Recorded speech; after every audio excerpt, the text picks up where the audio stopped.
Perkembangan timnas Indonesia begitu pesat sejak Pak Erick Thohir ditunjuk sebagai Ketua Umum PSSI. Bahkan nih, sejak era kepemimpinan Pak Erick, rank FIFA Indonesia terus mengalami peningkatan secara drastis hingga kini berada di rank 125 dunia. Dan kemungkinan itu akan terus bertambah, menyentuh 100 pada tahun 2025.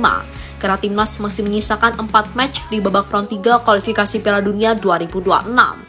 Melihat situasi yang ada, jelas membuat semua merasa iri dengan capaian timnas Indonesia. Salah satunya adalah rival mereka, yakni Malaysia. Bahkan legenda Malaysia menyebut kalau apa yang dilakukan oleh Pak Erick bersama Indonesia terlalu over frontal. Mereka menunjukkan gebrakan-gebrakan yang jelas luar biasa, dan tak heran kalau kini Malaysia ingin meniru langkah Indonesia, terutama soal program naturalisasi dan potong generasi pemain. Lantas seperti apa? Yuk kita ulas selengkapnya.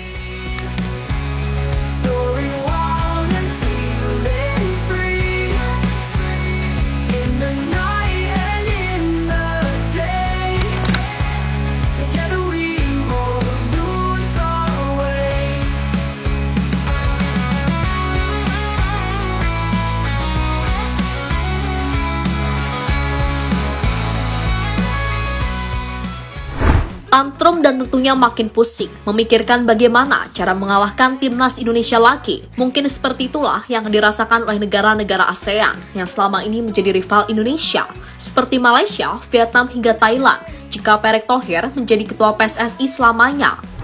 Karena jika memang terjadi, waduh, ngeri banget pasti timnas Indonesia. Bisa-bisa mereka setara dengan tim-tim raksasa Asia saat ini, seperti Jepang, Australia hingga Iran, yang selalu menjadi langganan Piala Dunia. Dan hal itu bisa kita lihat sendiri bagaimana mantapnya timnas Indonesia sejak dipegang oleh Pak Erick Thohir.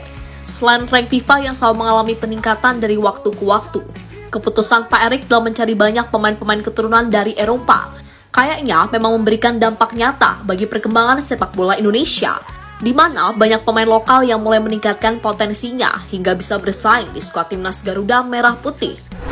Selain itu, dengan banyaknya pemain-pemain keturunan berkualitas membuat timnas Indonesia mampu bersaing di babak round 3 kualifikasi Piala Dunia 2026. Dan kemenangan atas Arab Saudi kemarin menjadi salah satu bukti nyata kalau timnas Indonesia adalah tim underdog yang penuh akan kejutan. Bahkan berkat kemenangan itu, kini timnas berada di posisi ketiga klasmen sementara, sekaligus memiliki peluang untuk lolos ke Piala Dunia semakin terbuka lebar.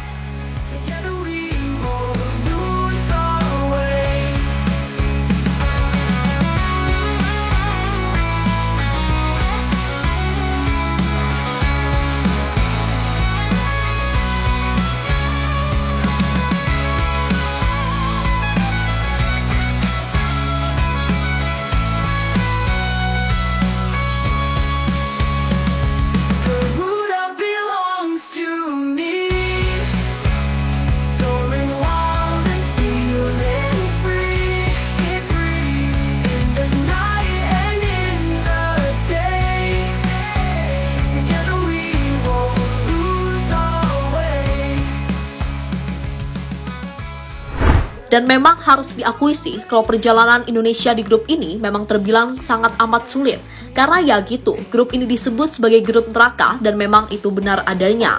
Sebab sejauh ini semua tim kecuali Jepang masih bisa bersaing untuk merebut posisi 2, 3, dan 4. Dan peluang Indonesia dianggap sebagai yang terbesar.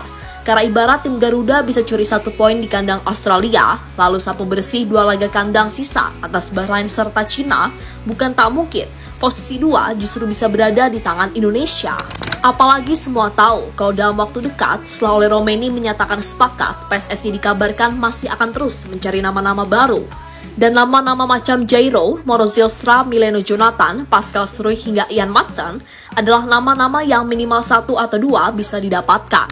Sebuah hal yang cukup wajar kalau banyak media-media asing seperti Korea Selatan, Italia hingga Belanda kini ramai-ramai soroti perkembangan timnas Indonesia.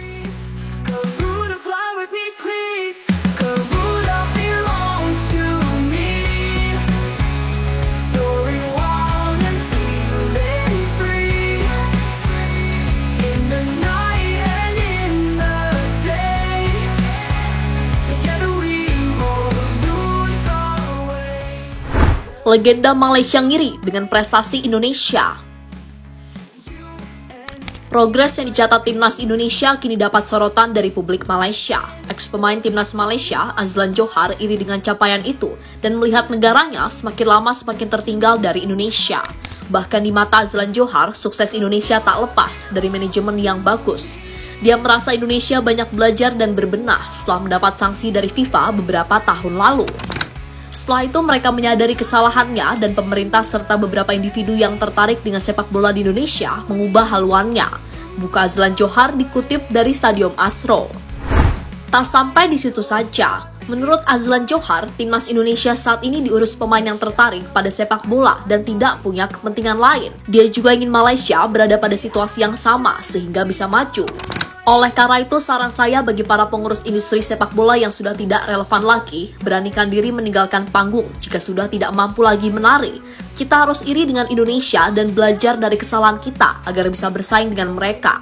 Bagi saya, di sepak bola Malaysia, setiap hari kita tertinggal.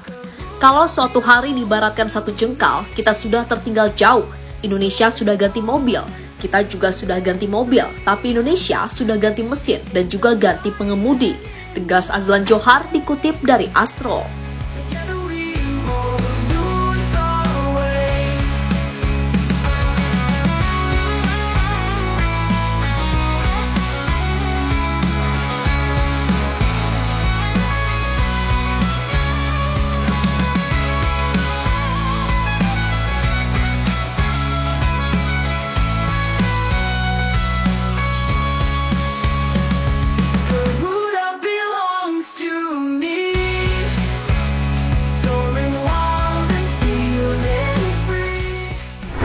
Malaysia tak perlu malu tiru program naturalisasi Indonesia. Sementara itu, pengamat sepak bola asal Malaysia, Raja Issa, menilai negaranya tak perlu malu untuk meniru langkah timnas Indonesia dalam melakukan program naturalisasi pemain. Dan seperti diberitakan sebelumnya, Federasi Sepak Bola Malaysia mencanangkan rencana memperkuat timnas mereka dengan gencar, mencari pemain keturunan di luar negeri. Langkah pertama FAM harus sosialisasikan rencana itu kepada pemerintah dan publik Malaysia, kemudian menunjuk 1 atau 2 orang yang punya jaringan kuat internasional. Dan tak kalah penting adalah menyiapkan dana besar, karena tanpa dana, rasanya sulit berjalan mulus. Pengamat dan pelatih berdarah Bugis itu tak segan mengakui garis besar yang disampaikan itu meniru apa yang dilakukan PSSI. Rancang besar ini bisa meniru Indonesia, alih status warga negara melibatkan Malaysia dengan negara lain. Ini perlunya hubungan baik internasional. FAM juga harus aktif korespondensi atau kerjasama dengan Federasi Sepak Bola Luar Negeri. FAM harus bisa meyakinkan pemerintah dan perusahaan besar di Malaysia untuk membantu pendanaan. Ungkap Raja Issa dikutip dari bolasport.com.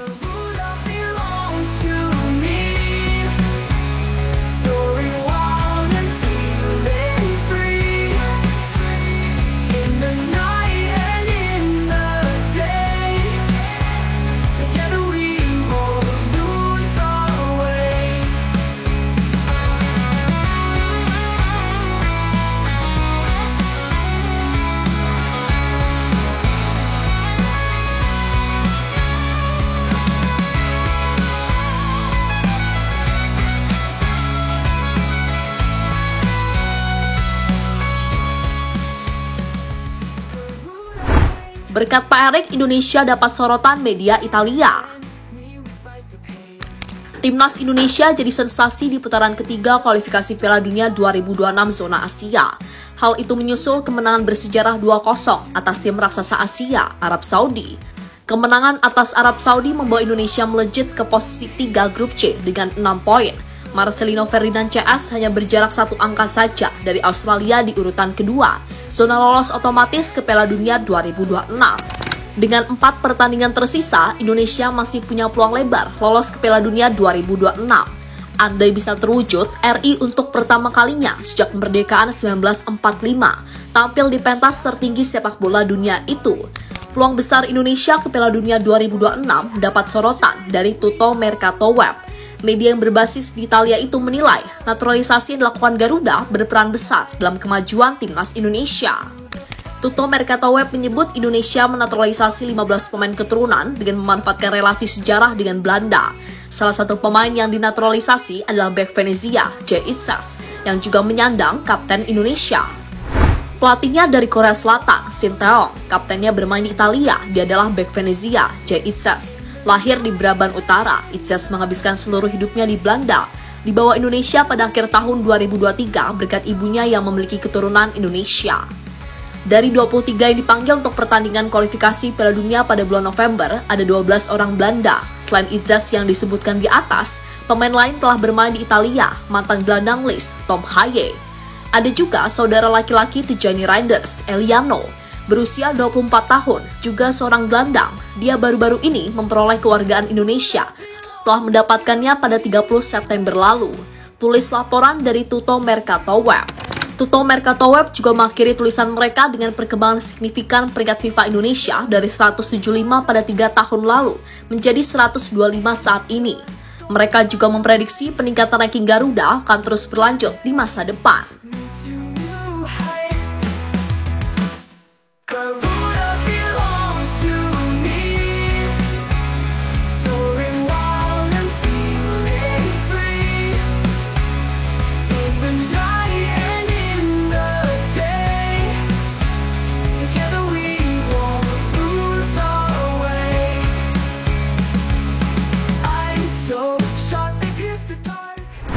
Dan terlepas dari apapun, apa yang dilakukan oleh Pak Erik sejauh ini sudah sangat-sangat baik. Sebab tujuan Coach Shin dan Pak Erik untuk melakukan potong generasi jelas nggak ngasal. Di mana ia ingin membentuk sebuah pondasi yang bisa berguna untuk jangka panjang. Kemudian soal langkah naturalisasi itu juga dilakukan buat meningkatkan level kualitas timnas Indonesia agar bisa bersaing di level elit Asia untuk kemudian melangkah ke level dunia suatu hari nanti. Selain itu, adanya naturalisasi suka tak suka akan memacu para pemain yang dididik dalam lingkup domestik akan punya standar tinggi kalau ingin masuk ke timnas. Ya, memang sih terkadang masih banyak kesalahan dan kekurangan yang mesti diperbaiki. Namun apapun itu, ini arahnya udah bener kok, dan kita harus percaya pada proses yang ada. Buktinya banyak kok, negara-negara yang mengakui kalau timnas Indonesia telah menunjukkan perkembangan yang sangat besar.